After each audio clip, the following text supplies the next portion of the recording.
Hello friends, CB Mary stream চ্যানেলে আমি তোমাদেরকে ওয়েলকাম জানাচ্ছি।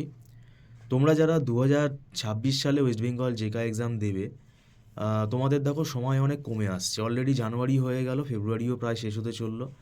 আমরা আশা করছি 2026 সালে জেকা এক্সামটা মানে সঠিক সময়ই হবে এবং সেটা কয়েকদিনের মধ্যেই তোমরা হয়তো নোটিফিকেশানও পেয়ে যাবে।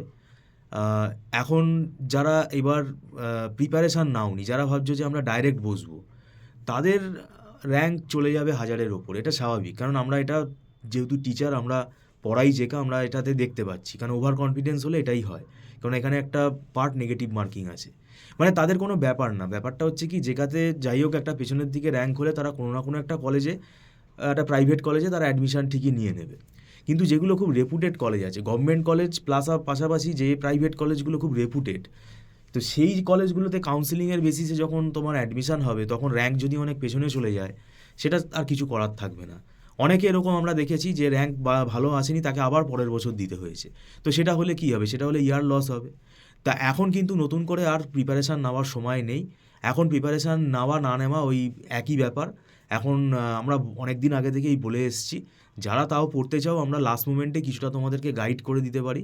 কিন্তু জেকার যে সিলেবাস 10টা সাবজেক্ট রয়েছে, এটা এই কদিন মানে 3-4 মাসের মধ্যে কমপ্লিট করা সম্ভব না।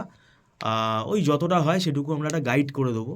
আর প্রথম থেকে যারা পড়বে তাদের এটা পরীক্ষা নিই যেহেতু আমরা, তাদের কিন্তু আস্তে আস্তে প্রোগ্রেসটা হয়ে যায়, আমরা সেটা বুঝতে পারি। এবং পরবর্তীকালে তারা মক টেস্টও দেয়। কিন্তু এখন ওই মোটামুটিভাবে একটা স্ট্র্যাটেজি করে পড়তে হবে। আর 100% সিলেবাস কমপ্লিট করে যাব এই মনোভাবটা রাখলেও কিন্তু জেকাতে হবে না। কারণ এখানে কিন্তু একটা স্ট্র্যাটেজি আছে, এটা হিসেব করে পড়তে হয়। তো যাই হোক, এটা তোমাদেরকে আমি বলে রাখলাম। যদি তোমরা জেকার অনলাইন টিউশনে আগ্রহী থাকো, যারা মনে করছো যে আহ, এটা তাদের কোনো ব্যাপার না, ক্যাজুয়ালভাবে মোটামুটিভাবে একটা তারা বসতে চাইছে, সেটাতে তাদের ব্যক্তিগত ব্যাপার। তো এখন আমি বলবো যে এখন টিউশন নিয়েও কোনো লাভ নেই। এই সময় আমরা যদিও নেই না, তাও যদি কেউ পড়তে চায় আমরা তাদেরকে একটা হেল্প করে দিতে পারি। এখন আর সময় নেই, এখন সময়টা অনেকটাই কিন্তু মানে ওভার হয়ে গেছে। Thank you so much.